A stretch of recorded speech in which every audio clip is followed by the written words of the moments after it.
So we're going to close chapter 5 off today with a little discussion on regular polygons. This is going to use a little bit of the information we've learned before, especially the stuff we've learned about triangles, but it's not going to rely on it too much. It's just actually going to be a pretty quick new thing to learn. So we're going to finish off chapter 5, learning about regular polygons. Like I said, we're going to talk about what regular polygons are. We're going to talk about the types of regular polygons. We're going to calculate the measure of each angle in a regular polygon, and we're also going to calculate the sum, so added up, of all the angles in a regular polygon. Let's get going. So first of all, what on earth is a regular polygon? Well, a polygon, not a regular polygon, but a polygon is a closed shape with 3 or more sides, right? So as long as it's closed and has 3 or more sides, it's a polygon. Now, if all the side lengths are equal to each other and all of the angle measures are equal to each other, it's called a regular polygon. So you're actually quite used to regular polygons. I'd say actually most people would probably think of a regular polygon when they hear most polygon names. But for example, if you had a regular triangle, so a regular polygon that was a triangle, we would actually more commonly call that as an equilateral triangle because all of the angles are the same and all of the side lengths are the same. If you had a regular quadrilateral, so a 4-sided shape, well, all of the side lengths are the same and all of the angles are the same. That would obviously make it a square, right? Now, for other regular polygons like pentagons and hexagons, heptagons, octagons, nonagons, and decagons, it just again has to follow the rule that all of the side lengths have to be the same, and therefore all of the angles inside of it also must be the same. Now, this isn't an exhaustive list, of course. You know, there's several other types of regular polygons that exist, like beyond just 10 sides, but it is important just to know these basic ones. So we're going to get straight to the point with this. I'm not going to like muddle around with anything. On the back of your formula sheet, the bottom left-hand corner, there's formulas that'll help you calculate directly the sum of the interior angles. So in other words, the total amount of all of the angles added up inside of a regular polygon. And then there's another formula right below it for the measure of each interior angle. So in other words, what every angle inside the regular polygon would individually be. The formulas are very simple, similar rather to each other. The one for the sum of all the interior angles, you take 180 degrees and then you times it by n minus 2. Now n is a number that stands for the number of sides in your regular polygon. That little piece of information is not listed on your formula sheet, but it's just good to know. N refers to the number of sides. So if it was a triangle, you'd go n is 3 because there's 3 sides in a triangle, right? If you wanted to find the measure of each interior angle, you would take the same formula, 180 times n minus 2, and notice how n minus 2 is in brackets. That means you got to do that first, right? So it would be like 3 minus 2 if n was 3, and then divide it by n. So again, using a triangle as an example, because we know already, hopefully, that a triangle has a sum of interior angles of 180 degrees and a measure of each interior angle, if it's regular, of 60 degrees each. But let's just test both of these.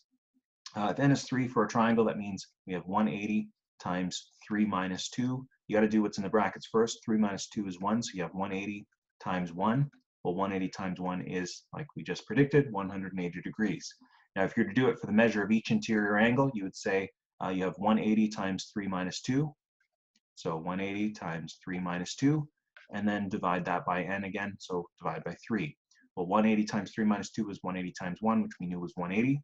So we have 180 divided by 3. So 180 degrees being the total number of all of your angles added together, divided by the number of angles that are in your shape, of course, because they're going to be all equal, so 60 degrees, okay? Hopefully that makes pretty much sense, but we'll see. All right, next up, sum of interior angles in regular polygons. Let's suppose you have a regular pentagon. How can we determine the measure of each interior angle? So I'm kind of switching it up here. The formula for each interior angle is the one that says 180 times n minus 2 divided by n. Well, since this is a regular pentagon, what's n going to be? Well, it's 1, 2, 3, 4, 5, right? So in other words, we just have to say it's 180 times 5 minus 2 divided by 5. That's going to become 180 times 5 minus 2 is 3 divided by 5. And then I would throw that in my calculator all in one go. 180 times 3 and then divide by 5. You're going to find that the answer is 108 degrees. So all of these angles inside of a regular pentagon, they're all going to be 108 degrees. Now the other one, what is the sum of interior angles? Well, that's where we use just the shorter formula. We can just say 180 times n minus 2. So in other words, for this one, 180 times 5 minus 2. Or in other words, if we really want to break it down, that's 180 times 3. 180 times 3 is actually 540 degrees. So inside of a regular pentagon, all of the angles added up is going to equal 540 degrees. Now let's look at a hexagon. One extra side on this. How can we determine the measure of each interior angle? Same formula as before, okay? 180 times n minus 2 divided by n. That's going to tell us for each interior angle. N this time, however, is no longer 5. There's 6 sides on a hexagon, so we'll go 180 times 6 minus 2 divided by 6. That's 180 times 6 minus 2 is 4 divided by 6. Throw that in your calculator. 180 times 4 divided by 6 gives us 120 degrees. So inside of a hexagon, all of these angles are going to be equal to 120 degrees each. So now we have to ask, what's the sum of interior angles? Well, that's where you just use that other formula, 180, there you go, times n minus 2. So in other words, this is going to be 180 times 6 minus 2, or in other words, 180 times 4. 180 times 4, though, it's 720 degrees. There we go. This question, though, however, is saying how much more is that than in a regular pentagon? Well, in case you've forgotten, the regular pentagon had 540 degrees. So if you wanted to find how much more that is, you can just go 720 minus 540. I'll even write that down, 720 for the hexagon minus 540 for the pentagon. And that's a difference of 180 degrees. That's actually kind of significant, because what this is saying is every time you add one more side to a polygon, your total sum of angles is going to add on another 180 degrees, right? That's going to follow suit. Even if we added another side to this, so if we made this a heptagon with 7 sides, a heptagon would have 180 degrees more for its interior angle sum than a hexagon would. All right, next one. What is the sum of the interior angles in a stop sign? Okay, so in order to do this, we have to know a little bit about a stop sign, of course, what shape it is. You can just count the number of sides. Stop sign, though, is an octagon, which means there's 8 sides. If we're looking for the sum of the interior angles, we have to use a formula that says 180 times n minus 2. You don't have to divide this time, because again, this is just looking for the sum. So since n is going to be 8 here, we can say it's 180 times 8 minus 2, which is 180 times 6. I'm going to use a calculator on that one. 180 times 6 gives us 1080 degrees. So inside of a stop sign, assuming it's a regular octagon, which I believe they all are, all of the angles added together is going to be 108 or 1080 degrees. Not 180, 1080 degrees is what that's going to be. All right, next up, what is the measure of each angle? Well, that's where we use the formula that says 180 times n minus 2 divided by n.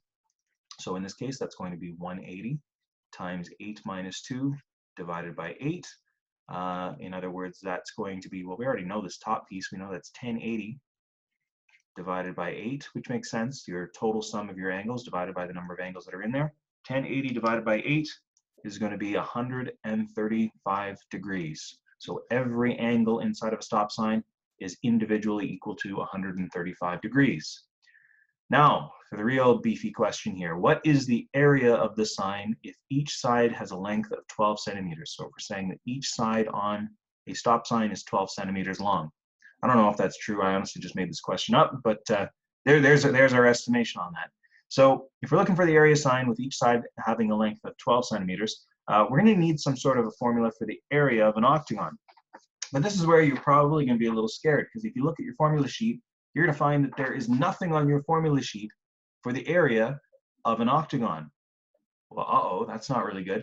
So here's what you got to do instead. And then just bear with me on this one. I'm actually going to use the bottom of the stop sign, and I'm actually going to change my pen color here, just so it really sticks out. I'm going to change to blue. What you have to do when you're asked to find the area of a shape is you got to first find the center of the shape. And because the stop sign isn't straight on, maybe it's not the best picture, but we'll just pretend the center of the shape is about right there. And then you have to use each side length to form the bottom of a triangle, okay? So if we think of this side of our stop sign as the bottom of a triangle, we can then extend it. Ooh, that's bad, hold on. I'm gonna do my best. It's hard to draw with this pen thing. We can extend it and make it a triangle like so, okay? What this really is doing is it's like taking our stop sign and just cutting it into a 1/8 portion, because again, you could also extend this to your other sides. And all of those triangles, and again, it doesn't look like it because the stop sign isn't perfect and I didn't necessarily get the right center, but all of those triangles that form are all going to be equal to each other. And there'd be 8 triangles that form in total on an octagon because there are 8 sides. We know the length of this side down here. It's 12 centimeters. Maybe I'll write it in the red just so it's a little clearer to see. There you go. 12 centimeters is the length of this side here. We actually have the formula for an area of a triangle. The area of a triangle, so area of a triangle, is equal to 1/2 base times height. Well, the base we know is 12. We don't seem to know the height though. That's kind of what's going to cause us some trouble here. So here's what we can do. We have to get really creative on this. So this is, I told you, this is going to be a bit of a beefier question. We got to get creative here, and we actually have to come up with some way of finding the height of our triangle. The height of our triangle, of course, is literally just this vertical measurement. If you make a vertical measurement here inside this triangle, it just cuts our triangle into 2 pieces, but there's going to be a right angle that forms right along our base. Now, in just this little half of the triangle we're looking at, we know this side length is therefore 6 because it's half of 12. And this angle that forms here is actually going to be half of the angle that we know for the full corner. So if we take 135 and we divide it into 2 pieces, 135 divided by 2 gives us 67.5 degrees. So we know that this angle right in the corner here is 67.5 degrees. Why do we care? Well, the reason we care is we can use this angle and our adjacent side to figure out our height, which is going to be the opposite side. So since this is the opposite side, H is our opposite side, and 6 here is our adjacent side, opposite and adjacent are used in tan. So we can say that tan of the angle that we have in the corner, so tan of 67.5, is going to equal the opposite side, which is our height, divided by our adjacent side, which is 6. Again, half the length of one side of a stop sign.